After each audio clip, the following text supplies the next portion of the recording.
Everybody's afraid of that. Okay, go ahead, Doug. All thinking of the to say.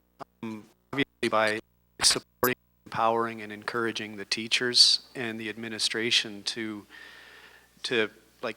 propose to us ways to do that, and we'll support those ways. I mean, I run construction projects. I'm not, and I don't think anybody on this board is well, with the exception of one of us, has any credentials for running or educating kids, but we're all members of the community and we can recognize good ideas, and I, for one, plan to listen very carefully to the trained professionals who've devoted their lives to improving graduation rates and improving opportunities for kids to get into post-secondary education if that's what they want, or industrial vocational trades if that's what they want, or whatever it is that they want to get out of the school system. Because, like I said in my speech, we're trying to create citizens and the foundation of society here. So I mean, I don't know how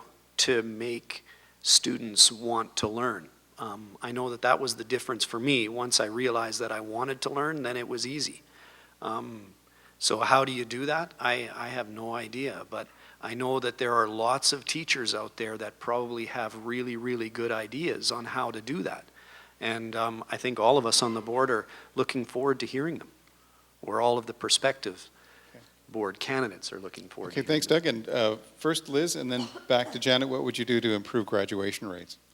I think the biggest thing is that our students need to feel that they belong. And I think as soon as we start to notice absenteeism, it's important for us as parents and educators and people that provide service to, families, to youth, to get together and collaborate and really look at what we can do to support that student. It's been my experience working in the social services sector is when we come together and we collaborate and we work as a team, it's really effective. I've had many students. I was a child welfare worker, a child and adolescent mental health worker, and I've seen success when we've come together as a team and looked at when a student's absent, why they're absent. Often they'll tell us it's because they don't feel that they belong. But once they know that they have one person that believes in them or a team of people that believe in them, they're more likely to be here and be present. So I think it's about looking at the individual needs of the student, also looking at how we support their systems and working together as a collaborative team to ensure that that student feels that they belong. Because I do believe that every young person wants to be successful and they do want to learn. Sometimes it's just a matter of them feeling like they belong. Okay, thanks, Liz. And Janet, and then we'll go to Leslie. Janet over here. Janet, what would you do to improve graduation rates? Just looking for my cheat notes in my file folder here, and I found them. We have the new pilot project at Juniper School. Since last fall, I believe the Premier was here to announce that. And that's for grade 7 students, because as you know, the transition between grade 8 and grade 9 is quite difficult for some students, and that's where they start falling off the rails is in grade 9. So if we can make that transition a lot better for students and keep them engaged with our system, we're going to have a lot better success. So this pilot project at Juniper School called the Education for Action Project is certainly starting in grade 7 and really watching these kids and monitoring them for that couple of years and then into the high school. And of course we have more programs over there to make sure that we're going to be on top of them and guiding them through that process. There's all kinds of, and there's alternative education. We have our off-campus over in the Southwood Plaza. So we have to always find ideas. And as Doug said, there's nothing wrong with sitting down with ideas and seeing if you can make a reality. So we do have some things in progress, especially for that transition between grade 8 and 9. Okay, thanks, Janet. And we'll turn it over to Leslie, all the way down at the end. And then Guido's on deck. And so again, Leslie, what would you do to improve graduation rates? Actually, Janet just stole most of my ideas because, well, we're on the same committee, right? Education and programming. So just to recap, I think that relationships are really important with community stakeholders. We have to make sure that we are engaging youth at different levels. The Juniper School, the transition program is fabulous. The community school at Wapanuck really has done some magic in respect to retaining youth and to engage parents. It's a multi-leveled problem. So again, it's a complex challenge, right? So all of those things plus, you know, the high school apprenticeship program and other things that actually are authentic and real and attach education to work for youth that have been shown to be very effective. Things like Career Trek we've looked at. And our superintendents are very, very good at looking at new programming and implementing them carefully. They know the schools, they know the systems. So it doesn't look like we're, you know, like jumping and getting a great big increase in numbers, but it's a big ship and we're turning it around. Okay, thanks, Leslie. And Guido, and then we've got Clint on deck.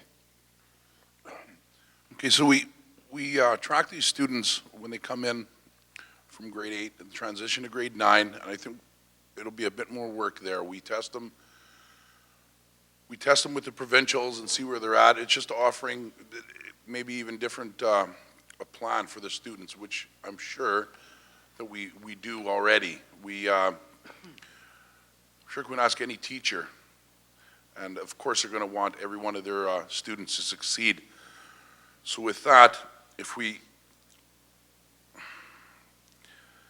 bring these students in, find out where, as we test them, find out where the weaknesses are and offer them support there. That's it, I guess. Okay, Can I just thanks. add one thing? Well, we've got to go to Clint next, and then to Vince, and then to Don.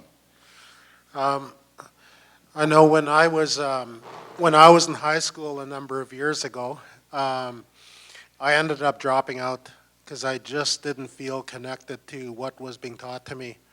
And then eventually I went to university. I went to the First Nations University in Regina, and I just fell in love with all the studies there because there were a lot of studies about my cultures, my people, and I felt connected to that. And I aced after that. I got scholarships, I got awards for highest GPA, and so I just think that, you know, the highest dropout rate in Manitoba are First Nations youth. And I think if there were, you know, if they felt more, well, just like Janet said, if they felt more connected and invested and, you know, in the studies, I think that's a huge step towards, you know, their success rate. And also the people that are at risk of not graduating are those that need the support, need the most support. So I think as a member of the board, it would be our responsibility to advocate for that support and to try and get the resources in place to catch people that are at risk. Okay, thanks, Clint. And we've got Vince, and then we've got Don. I just Oh, wanted and then add a little bit more. Like we do have research and data, and one of the things I asked is, okay, we got all this stuff. What are we going to do about it now? One of the interesting things we found or we seen was that's not included into the success rates was the fact that the transiency. Am I saying that right? The kids that start in grade 8, they come from other communities, outlying communities here. They're new. They're scared. You know, it's not. They miss their mom. Like, I mean, how old are you at grade 8? You're not really. I know. I'm still not ready to leave home. So, you can see with this data that we've got, there's a few things that are lacking and skew the numbers. I just wanted to add that up there. Sure, thanks. And Don, and then we've got Sandra and Ryan, and then Carolyn. Okay, so I see two things. One is that the role of the trustees is to allocate resources within the division. And key to being able to do that is to have the information so that you actually know what's going on and where it's failing for certain students. I think the collection of statistics, and it's critical. You can't make these decisions if you don't understand where your money is best spent, where your resources are best put. The graduation rate itself is an incredibly simplistic stat. So I mean, to me, that's key. The school district has to collect its own information and has to analyze it and make it available to the trustees so we know why we're doing what we're gonna do. The other side of it, though, is in terms of encouraging students from moving on. To me, one of the key things is just putting examples out there so that the students have some idea of why was this education relevant to me? Like, what am I gonna use it for? What can I do out there? And it's a big world, and my kids wouldn't be out doing what they're doing if certain teachers hadn't put the idea in their head that they could. And it can't just be something that's done for them. It's got to be something that can be done for everybody. It's a lot of work getting through high school. If you don't have some vision of what lies in the end of it, I suspect it's pretty painful work too. And so I'd like to see us really work on some of that. Okay, thanks, Don. And we'll turn to Sandra, then Ryan, and then Caroline. Okay, and we'll say so long to Guido. He's got to go to work. I think an important way that we can look at increasing our graduation rates, you know, it's going to take a collaboration between the board, the administrative staff, the community, and the students, and most importantly, the students. You know, they, like it was said before, a big issue is that they don't feel like they belong, and we need to give those students a purpose. I wish that I had written down the attendance rates from the program I spoke about in my speech. You know, we gave those students a purpose, and it really increased the attendance rates. And I wish that I had brought those numbers to share with you today. And it's just a perfect example that if we give students a purpose, they want to come to school. They want to improve their attendance. They feel like somebody believes in them, and that's really important. Okay, thank you, Sandra. And next to Ryan and then Caroline. So, Ryan, what would you do to improve graduation rates? So this has definitely been, you know, some of the biggest focus and one of the biggest passions for me. And it really is work for everyone. We tend to focus on that as very much a high school issue. The high school inherits that legacy from wherever students come from and get sort of the same garden hose to fight the fire with that everybody else does. So, you know, I really think that early warning systems and intervention are the key. Lakeshore School Division, I think it was Lakeshore in the province, was in the news a fair bit because within a span of 4 years, their graduation rates jumped from right around the kind of rates that we have, I think, to over 90% in even 1 year. So, I mean, that was 20-30% jump within 4 years. And one of the things that they did is they got to students. So I'm hearing good things about grade 7 programming where we get in there and intervene. So data is important because you can actually predict as early as grade 3 with a fairly high degree of accuracy whether students are going to graduate based on attendance, based on achievement, based on behavior referrals and those sorts of things. And when you start to see a cluster of data, you can intervene. Sometimes that intervention is cultural, to what Clint said. Read about a program in the Fort McMurray area and posted an article about that where they used an arts-based program, and now the Aboriginal students in that district are graduating and being more successful than anybody else in the district. So it could be cultural, it could be a caring adult.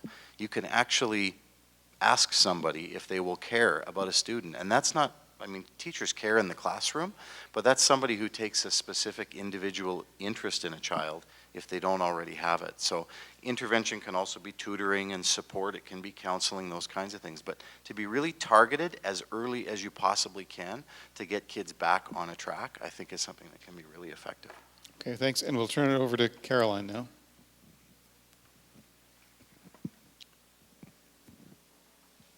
Well, Ryan said a lot of what I was going to say, so well done, Ryan. Makes my answer shorter.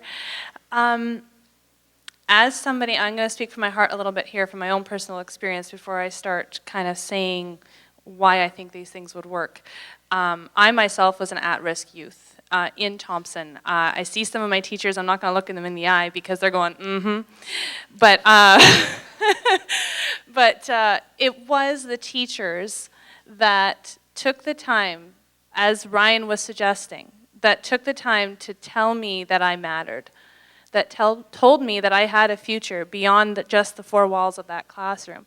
When I wasn't understanding how a certain subject was ever going to apply to me after school, and this is back in grade 5, grade 6. I was in Eastwood School, and then I was in Deerwood School. This was way before I crossed the threshold of Artie Parker Collegiate. So again, yes, it happens before high school. You want to support those families ahead of time. And what was effective was a teacher, an adult, giving me a dream, giving me a reason to keep coming to school. If I wasn't getting the support I needed elsewhere, then school became my support system. And it's those people, the awesome teachers, the administrators. For me, it was Bob Miller, who a lot of us remember and love. And it can be, though, somebody assigning, like Ryan was suggesting, maybe we have a student that's in Power Mech, and all he loves is Power Mech, but he's not seeing the point of everything else. He just wants to do Power Mech. For me, it was, I just wanted to do band. But let's take a student that was doing Power Mech, and we see somebody that's in that field outside of school, that they are a mechanic, perhaps, and we say, hey, would you come alongside this student? Would you be his mentor? And all of a sudden, that kid is going to be in tune. He's going to feel that somebody cares. He's going to see outside of the high school. He's going to see there's a future for himself. And that mentor is going to say, yeah, all these other classes might not always be interesting, but look how they apply in my everyday life in this career that you want. So let's maybe look a little bit outside of the box and see how we can come alongside the students, the at-risk youth, the Aboriginal youth, the ones in elementary school, the ones that are having a hard time transitioning. Let's find a way to find the root cause of why our graduation rates are falling so that those students are supported right on up to grade 12. Okay, thanks, Carolyn. And more questions. That was a long one, wasn't it? Ooh. So go ahead, please. Hi, introduce yourself. I'm just kidding. Okay, so I do have actually a couple questions, but if somebody else wants to jump in, I'll sit down and then I'll get up later. But so my first question is, I actually. No, please go ahead. And please introduce yourself. Sorry. Oh, I'm Kim. Sorry, Mark. Yes, sorry. Okay. So I actually have 4 children, 3 that are still within the school district of Mr. Lake, and I have 1 child that has actually graduated and will actually graduate this year from university with her teaching degree. And so I've been looking at lots of things that have been posted on the social media, and I read a couple articles. So in light of the recent media reports on hiring practices in districts throughout Manitoba, I didn't look at any other provinces, but specifically in Manitoba, and specifically with ours, do you as trustees feel that it's important that we hire local? And so I can't remember Ryan's mantra, but I do want you to kind of repeat it about being in the north, learning in the north. If you can just repeat that, because I really think that rings true. Okay. Okay, whoever it belongs to. So that's my question to any trustee that would like to answer it, and then I do have 2 other questions. So. Okay, we'll do it one at a time. So go ahead. So Vince, go ahead. Yeah. Like I said earlier, with my 7 years experience in the training department in HR at Valet, I've seen firsthand the new hires that we've put through over the years, and our success rate's always been the local kids graduating from school here or university or some kind of a trade. So yeah, it works everywhere, just as Ryan's mantra was there. I firmly believe that.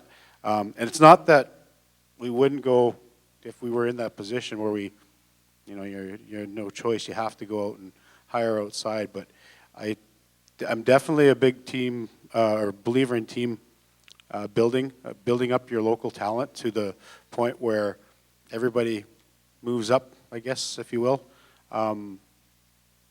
It just didn't seem like it worked when you're bringing in people from the outside. It's not that, I don't know, we're that tight or that we don't want to associate with this newbie coming into town here, but you know, it's seen. I've seen it in all different in the industry and in the school district as well. It seems to work. Okay, so just, I just want to quickly ask you something specific to your answer in terms of, so what I'm hearing is that you feel that's important that we Absolutely, hire yeah. locally. Yeah. And so would that be the first choice to hire locally? If you Oh, had, yeah, if you had a absolutely, student that like- went through school here? Yeah, absolutely. Well, we have with the unions, I guess it's not really hire locally. You post your jobs and everybody gets a. Okay. Okay, thanks, Vince. Try- Yes is good. Bring the Sorry. microphone down to here. We'll get Janet to answer that as well.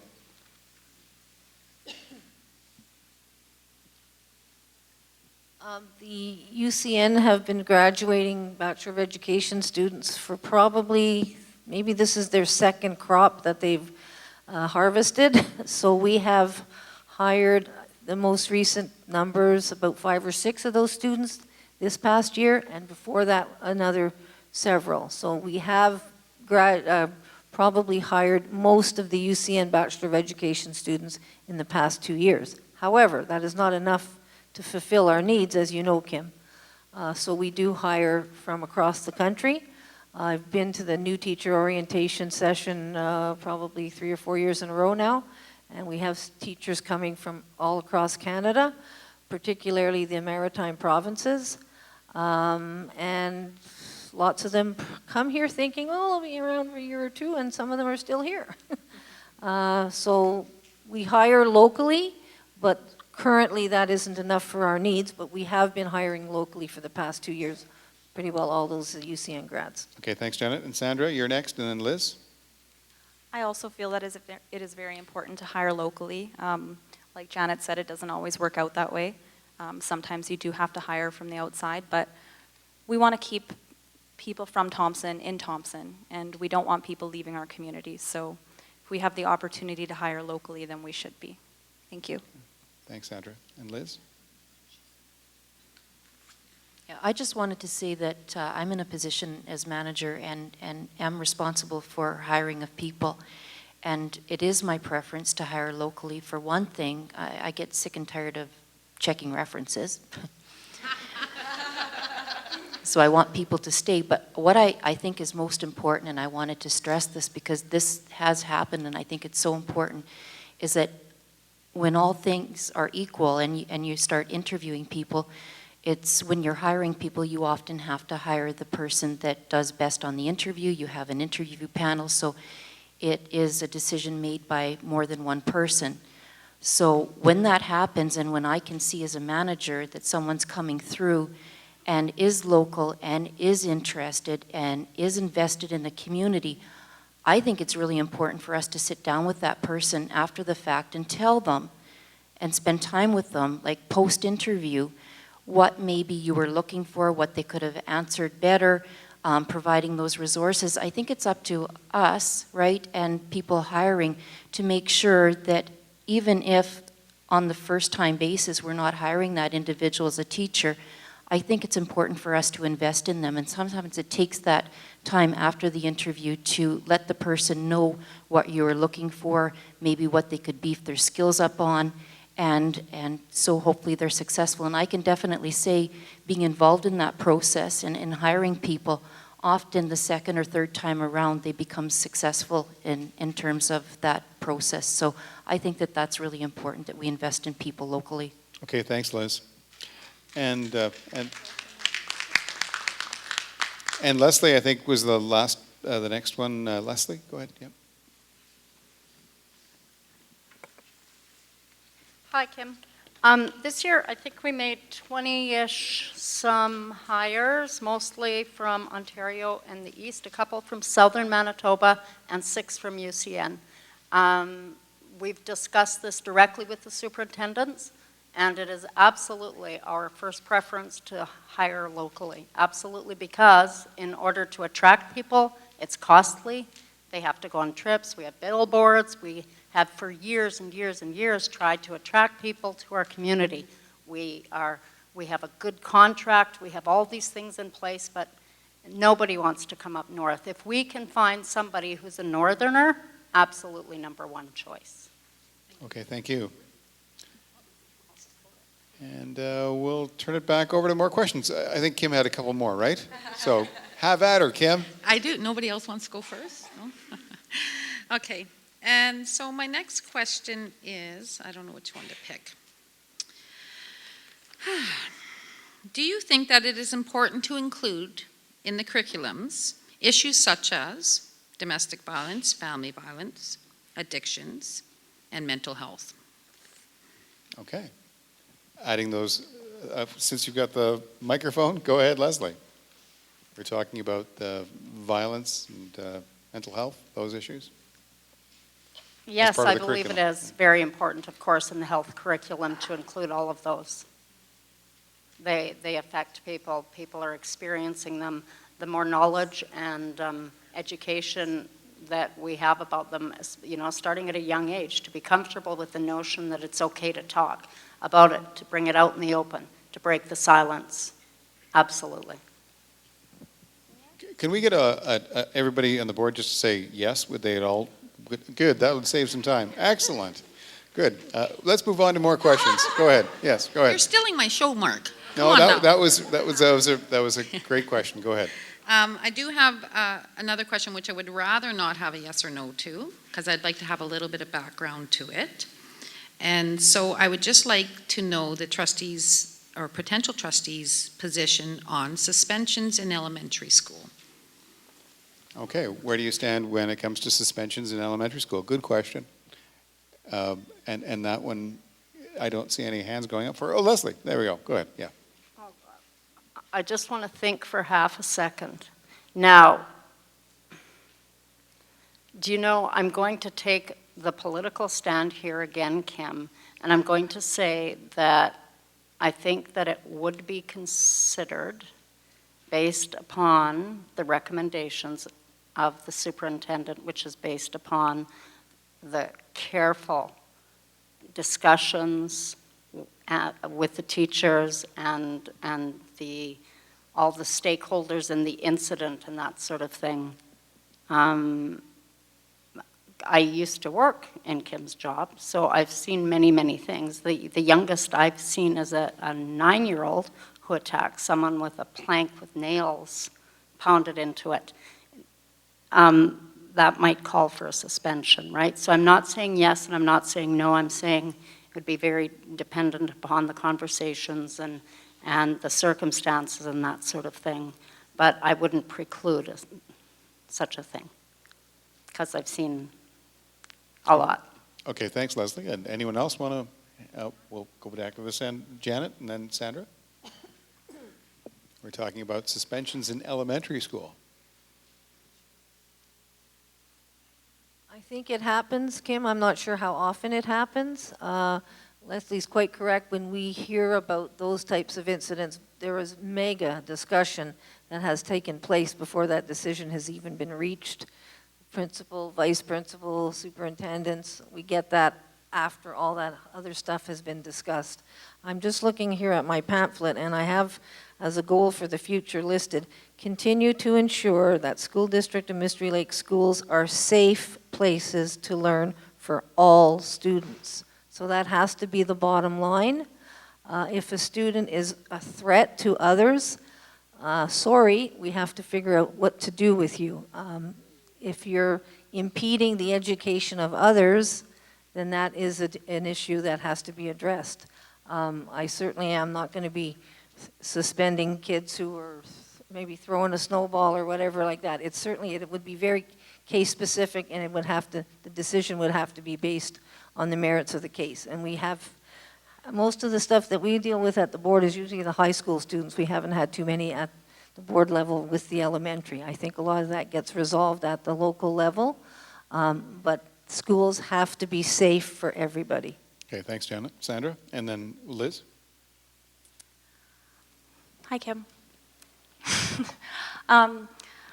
So I've been taking recently some courses through work that involve supervision and managing staff.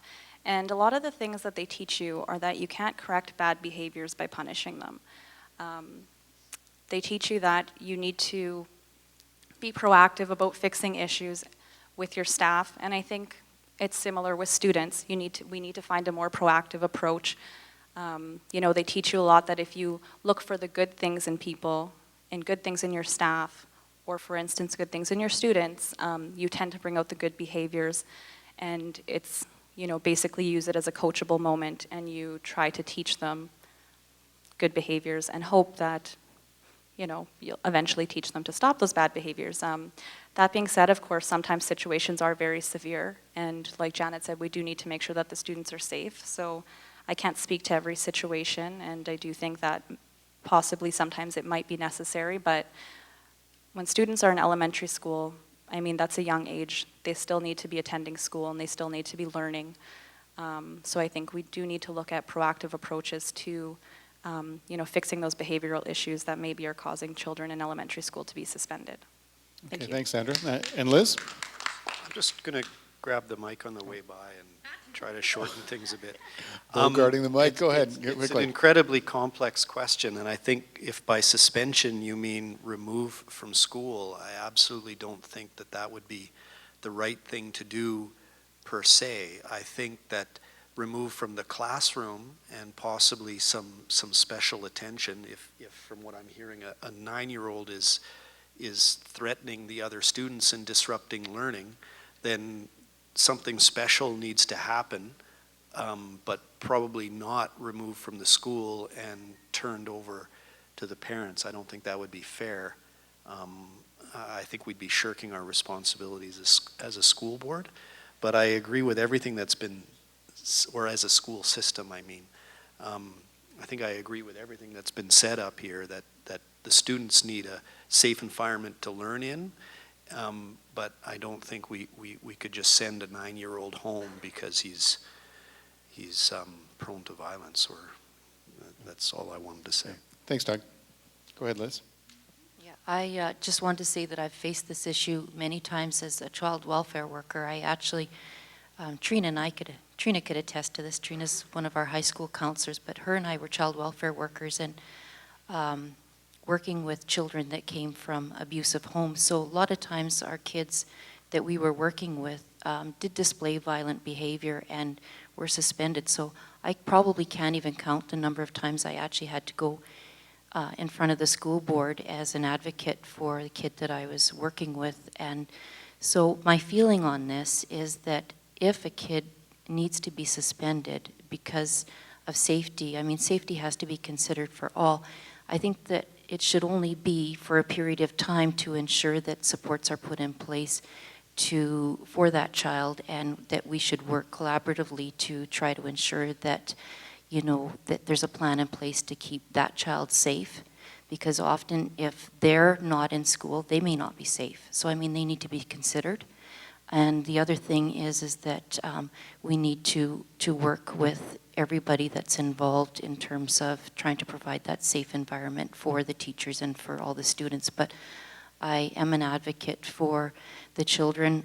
I've also got my colleague Patty here, and I think that she's a great mentor as well. And I don't believe we often refer to children that, display bullying behavior as bullies, but that's not right. We can't label people bullies. It's not accurate, right? The behavior we need to address, but we also need to recognize that even the people that are displaying violent, behavior at times, they need something from us, and we need to figure that out collaboratively, how we support them. So I think that if we do need to remove a child, it should only be short-term until we can figure out how to support them. Okay, thanks, Liz. And great question. So did you want to open up to more questions? We're inviting more. I guess just as I check my time, we are past 9 o'clock now, and we're on pretty good pace. We're cutting through quite a bit of stuff. So go ahead. My name is Michelle Radley, and I'm an employee of the school district. I'm a speech-language pathologist, and I work in Wapanuck School almost on a daily basis, as well as Burntwood School. And my question is about fairness and equity, and how to get the best bang for our buck. We don't get extra money from the province for a full-day kindergarten, and our school district has done a wonderful job in implementing it on its own. But if a child stepped into our district and lived in Burntwood School catchment area tomorrow with the moving truck in the driveway, they would have a 100% chance of getting full-day kindergarten, probably starting next week. If they moved into Riverside with the moving van and stepped into Riverside School and signed up tomorrow morning, next week, they have a 100% chance of getting into full-day kindergarten, because both schools have only full-day kindergarten. If they went into Juniper School, the full-day kindergarten class is full, unless there is another one, I'm not sure. But I do know in Wampanoag School, there is only one. There are 3 kindergarten classes there, and there are so many new students coming in this month, we are creating a 4th. And if a child walked into Wampanoag School tomorrow with a moving van in the driveway, there's a 0% chance that child would get into full-day kindergarten, because that list was full last April. When we first started doing full-day, we started registration in June. It was full within hours at Wampanoag School. So we backed it up and started the next year registration in May. It took a little longer, but by the rest of the morning, it was full. There is such a demand in the Eastwood area, and yet it has been ignored because other people have advocated clearly and perhaps more eloquently from their own catchment areas, and they have had increases in their full-day allotments. I see everyday kids who don't have the capacity to use English as their first language, because it is not, and kids who can't speak full sentences, and so they act out with their behavior, and part of my job is to show them how to, engage in the kindergarten class in a developmentally appropriate way, and we do a really good job within the first 4 weeks. But it's not fair. Sorry, Michelle, I just wanted to Yeah. narrow it down to one question. Go ahead, yeah. So let's start with the people that aren't on the board currently. How would you address equity for best results with the limited dollars that we have? Okay, super. So, And I had to be Go holding ahead. the mic for this. go ahead, Don. Yeah. We're talking about equity within the school district, trying to offer that. So there was a question asked earlier about full-day kindergarten, and I thought some of the answers to it made a lot of sense. Again, if you're not an existing trustee, you don't actually have much background on how it comes to be this way. So there's a bit of guessing involved here. Assuming the resources are limited, I like the idea of directing full-day kindergarten first at the areas where the benefit will be greatest. From what I'm thinking, Wampanoag would probably be an area I would think that would happen. I have no idea what the limiting factors are, though, in terms of classroom space, in terms of teachers. I'm feeling I don't have enough information to actually give a good answer to this question. It's an interesting one. The idea that you've got full-day kindergarten available to some and not to others certainly raises the question about fairness. I'd like to see it answered. I'm not going to pretend I have the answer right now. Thanks, Don. And Liz, it was directed to the new candidate, so go ahead. I just think that's, it actually, your question poses questions in my mind. I would like to know, how resources are allocated, and I think it's important that there's fair and equitable opportunity for, all of our kids that are 5 years old in this community in terms of what's available to them. I just don't have the answer to your question, Michelle, but it definitely poses questions for me. Okay. And Ryan? Yeah, I talked about it before as one of those potential tools, the earlier we get at it. So I would value definitely kindergarten and as much full day as we could. But the other thing I might look at, if we were constrained in terms of resources, is there a way that we can actually, so I don't think that every student in the district needs exactly the same kind of programming. I think some students need more programming and some students need less, and some need more support and some need less. So maybe there's a way to be strategic about using full-day kindergarten as an intervention, because there would be data available early on whereby we could use that as a tool, full-day kindergarten, for students who needed more of that support early on based on the supports that they're coming into school with in terms of readiness. Just a possibility. Again, I think to echo what I've heard here, don't know the issue, not sure. I mean, it's easy for me to comment on the surface of it, but I'm not really sure what the specifics are. Okay, thanks, Ryan. And Doug, and then we'll go to Sandra, and then over to Clint. Again, yeah, I'm not, definitely I support equity, and I have no idea how, I know there's limited resources, and I have no idea how they were allocated. I can only assume that they were, as you suggest, allocated because certain people were able to advocate their requirements better than others. And, you know, I suppose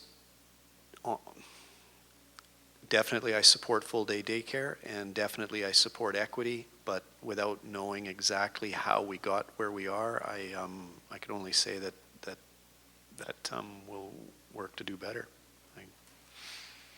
And Sandra? I have to say that I'm also not informed enough to feel that I can answer this question. But I do agree with Ryan's answer. I think that, you know, if we can find ways to utilize full-day daycare and find out, you know, which kids need it the most, maybe we can find a way to distribute that better across the school district. I don't really know how things work behind the scenes as of yet, but it does also raise questions for me that if I do become a school board member, that I would definitely like to investigate it and look into it further, just for my own peace of mind, so I also understand. Thank you. Okay. And lastly, Clint, I know Clint has been connected to Wapanuk, so maybe he can offer some insight as well.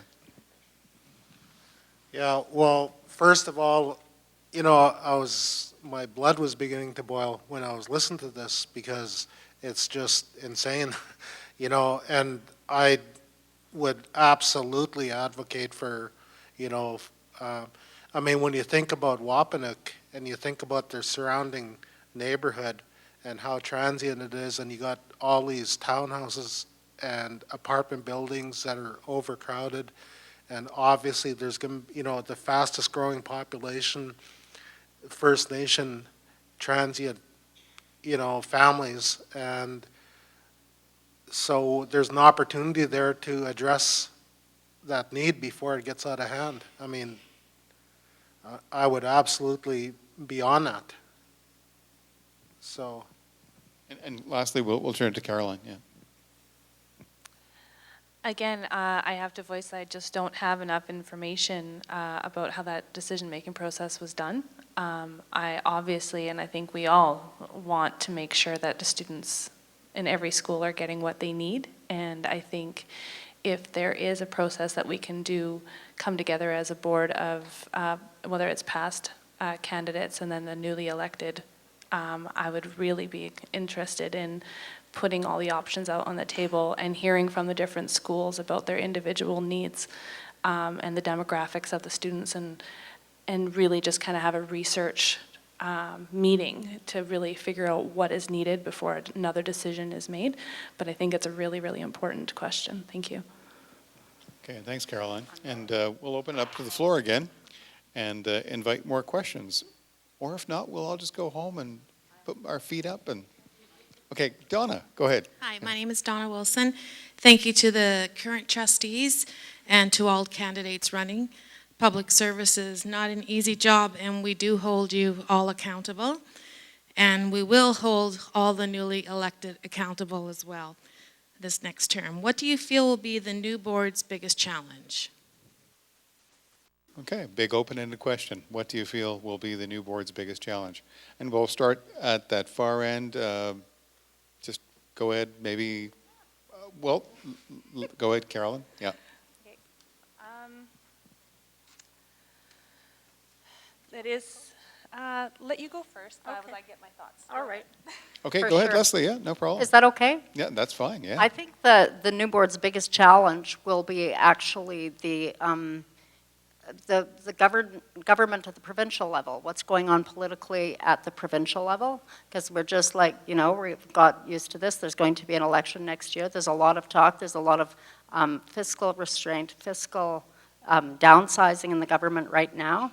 So I think that our biggest challenges will be at a provincial level, and challenge being a loose term, right? It's a thing, an issue that we will work through, but that is what I see coming down the pipe.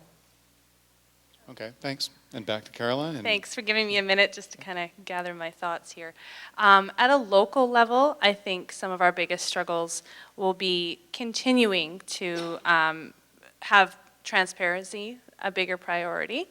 I think we're on the right track with that. I think there's things in place to have that be more effective.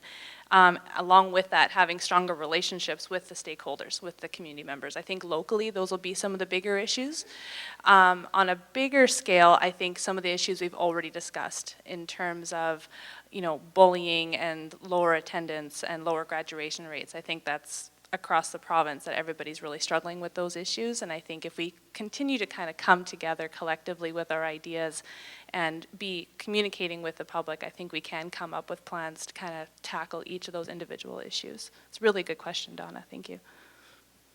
thanks, Caroline. And we'll just bring the microphone down. So, Clint, go ahead. And Sometimes it feels like in Thompson we're living in a fishbowl separate from the rest of the world, and that a lot of the issues that we have, even like whether it's First Nation communities, non-First Nation communities learning to coexist, and I think that and understand each other, respect each other, and I think that one of the biggest issues is just that it's bridging the gap and recognizing that we're all in this together, and so I guess we're going to need a board of trustees with really strong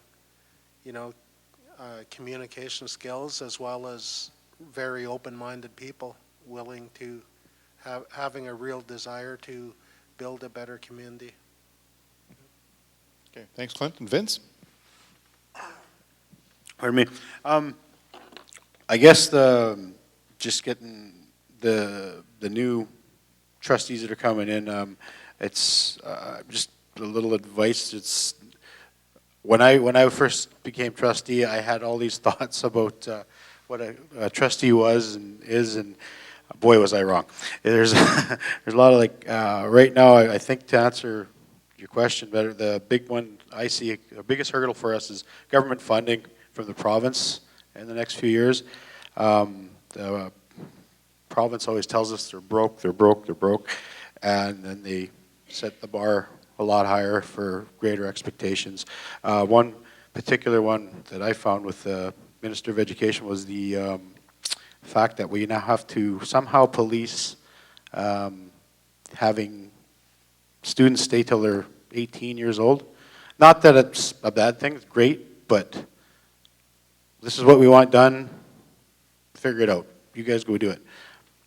Sometimes it's kind of like you've got no direction of what's expected of you. I guess that's, for me, this is going to be one of the biggest hurdles, I guess, for us in the upcoming term.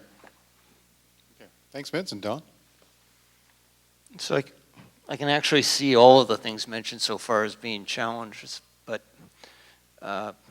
for me personally, the one that I think probably matters the most is just that continued effort to see student success, to actually get every single student that we can through to graduation. To me, failing to graduate is just tragic, and I think that's a big part of our role. But we have to continue to work to get as many students to finish the system as we can. Okay, go ahead, Liz. I think the challenge is the diversity and the needs of the students. We have students with physical disabilities, with mental disabilities.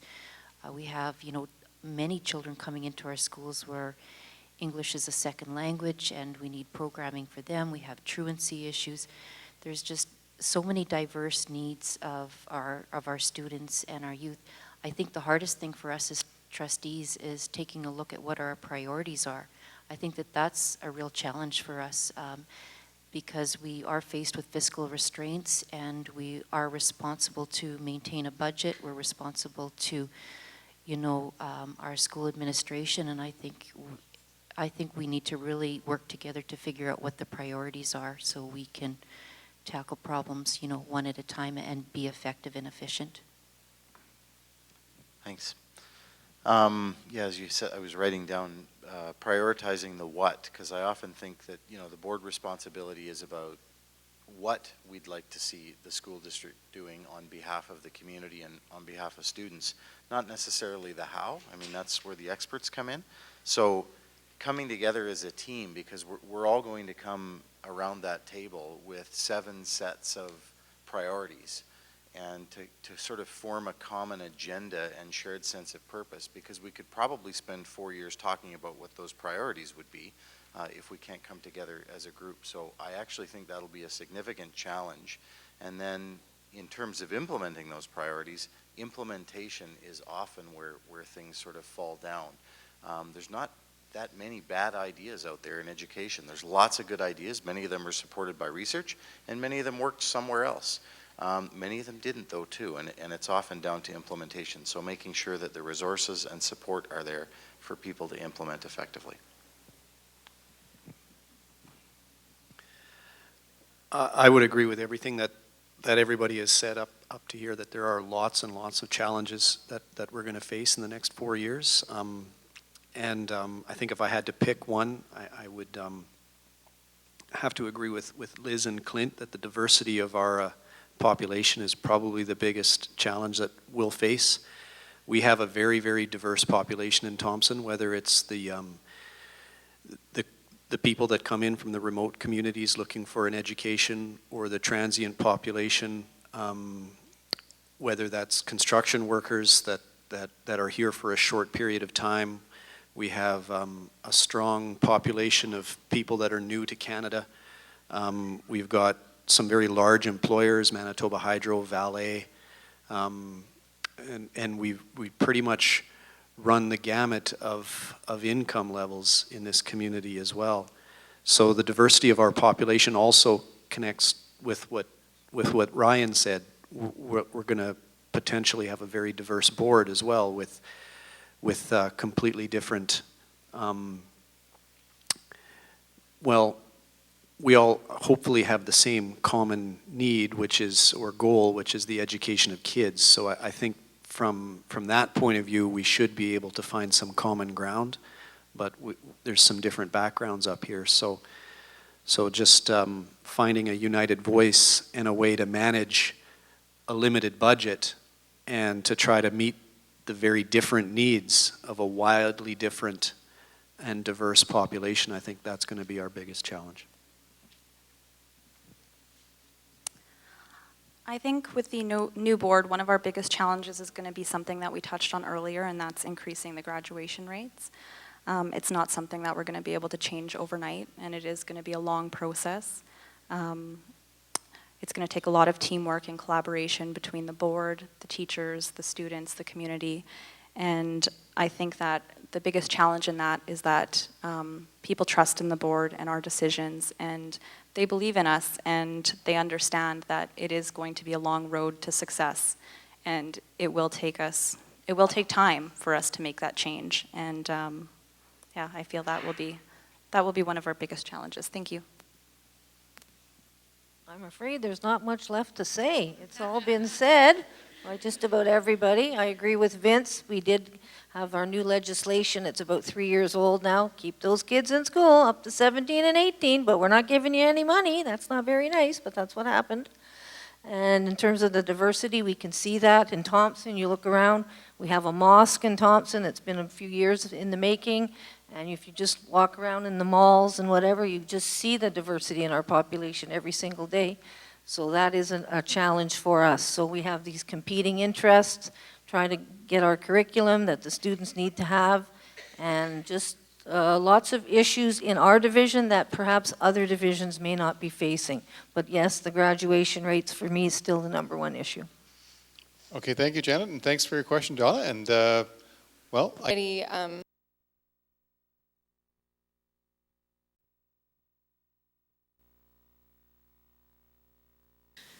dropout potential, I guess, we always think starts around that teenage and stuff like that, those teenage years. But, I mean, I'm dealing on a daily basis with trying to get 5-year-olds to school on a regular basis.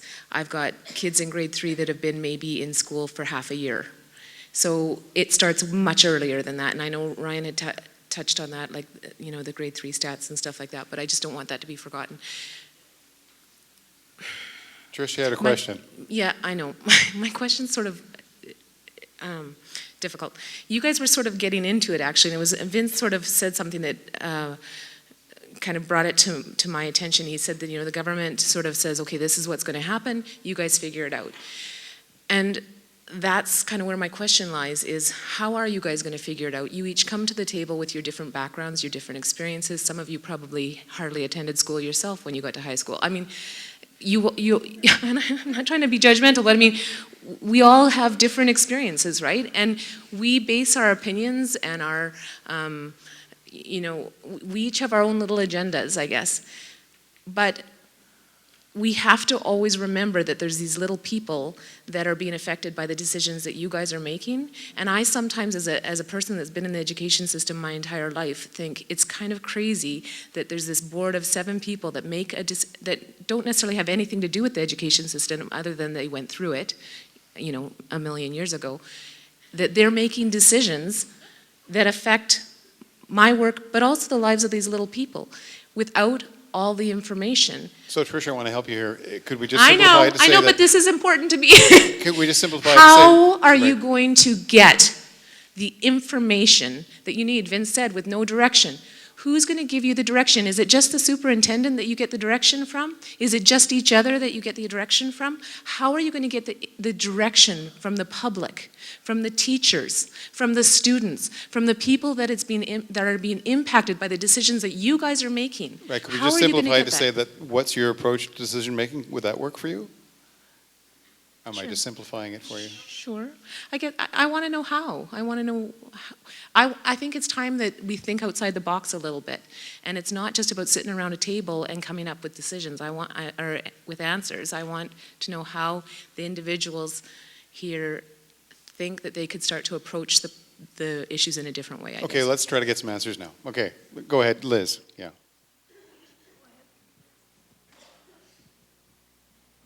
I think that's a really good question. I think we need to be creative, and actually I was just talking about that today, is I think that often the solutions are in the people that, you know, it could be the janitor in the school, it could be the educational assistant that just stand back and watch what's going on. Like there's a lot of information out there if you ask the right people. I know when we're stuck for an answer, you know, we often look to the people that we think are the experts or that have the information.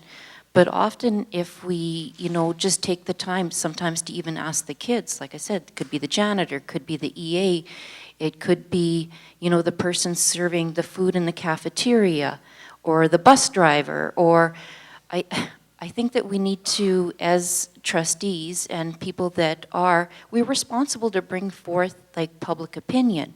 Right? But I think we're also responsible to ask questions. Tuesday, I had opportunity to be in a class in Flin Flon, and it was a great opportunity. The person that I was with was doing tobacco reduction education with the grade 6 class, and one of the kids in the classroom was, you know, out of control. And the situation to me got out of hand, and I think the situation escalated.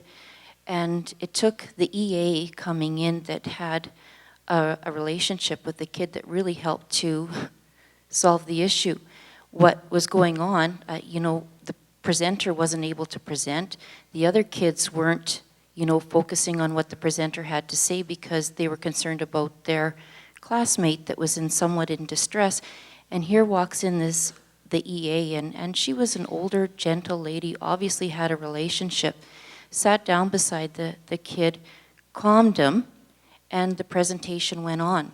You know, I think it's people like that that we need to seek information from. The people that sometimes just stand back, that are supportive, that have the relationship with the kids in whatever capacity, because often they have the answer.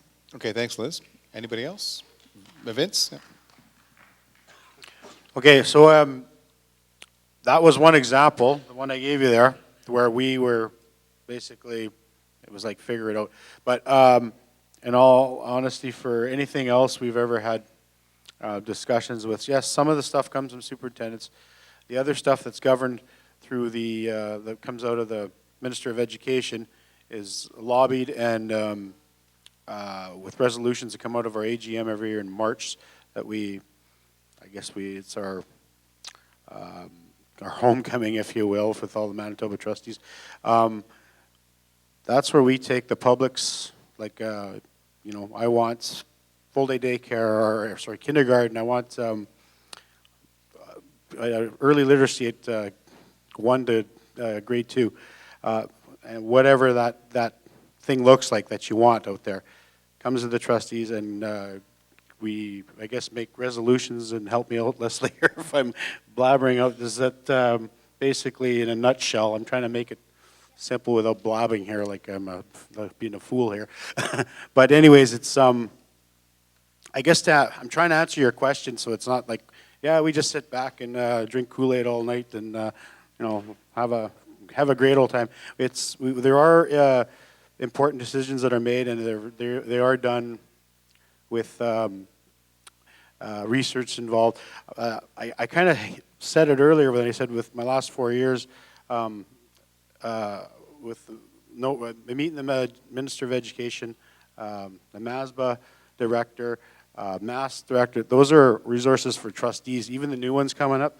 So when you do have those questions, it's like, here's your card, you got a question, phone this number, and it'll help, I guess, it'll help you with your decisions. Okay, thanks, Vince. I'm And we'll throw it stumbling down here, to Clint next, and then Leslie. Well, first of all, I know you weren't directing your comments at me per se, Trish, I know that. Because it has been like a million years since I've been in school. And when I was in high school, I failed miserably and, but anyway, having said that, the education of my children was so important for me. It was the number one thing in the world that I wanted my kids to succeed in life. And so that's why I was involved as I was. The rewards of that is that today my kids, I don't know, you guys may have seen them, they were all covered the back row there, and they're all grown up and teenagers, and one graduated, and I'm still really close to them. Like, we still have a very close relationship. And that makes me a better person, because for me it's all about them. So I like to think that one of the ways of this board succeeding is to have good people in here, principled, honest. I know for one, I'm like, I don't have an agenda or whatever. I just want success for everyone. I have a lot of, passion for, especially when I said about Wapanek there and the kindergartens. That really hit home for me because that's where it starts. Like when they're that young, that's where they retain the most information and, develop their personalities and, but anyway, yeah, I hope we could, work really, remind ourselves of what's really important as we have our business meetings. Thanks, Clint. Pass it over to Leslie, and then we'll bring it back to Ryan.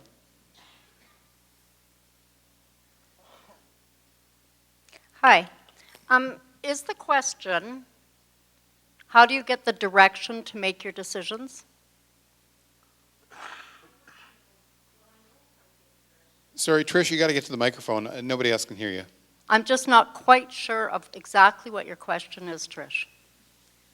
I guess what I'm asking is no, I want you to think outside the box a little bit differently as to how you can get the answers to those questions.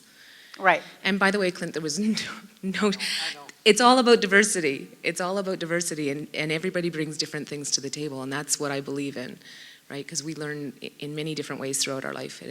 Education is just one piece of it. So no, my question was more about, with some of and I know that there's policies and there's guidelines you guys have to follow and stuff, but when we're talking about some of the meat and potatoes, Thompson, like school district in Mystery Lake kinds of issues, whether it be about a suspension of a certain child or about a personnel kind of issue or, about something that's related to our district, how, like, rather than just, how would you,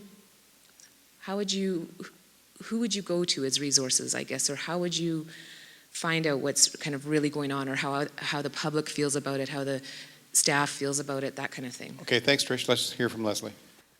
Okay, so there's a fine line here, and it's a dangerous line, and that's why I wanted to really clarify the question. Certainly, if there's an issue that's going on, we can listen to the gossip. I can go talk to the people I know some teachers, I know some kids, I know, people here and there, but are we getting it's really dangerous for a trustee to get directly involved in an area that they should not be involved in, not as a governor, right? So if there's an issue about a child, we must depend on the information provided by the paid professionals. We can't go by what somebody informed us, what the gossip, what someone said. We can't go by that. The assumption is that the teachers, the social workers, the counselors, the administration, the principals, and the senior administration all know what they're doing, and I have absolute faith in that.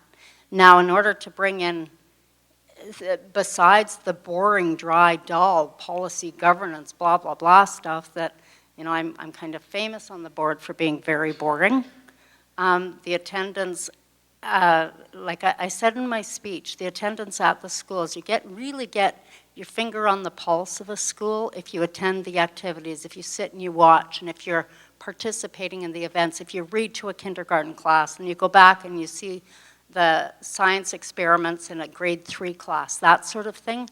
I think it's really, really essential for a trustee to really be part of the community, part of the school, like really get in there. But certainly in respect to decision making, I trust the professionals. Okay, thanks, Leslie. We'll bring it back to Ryan.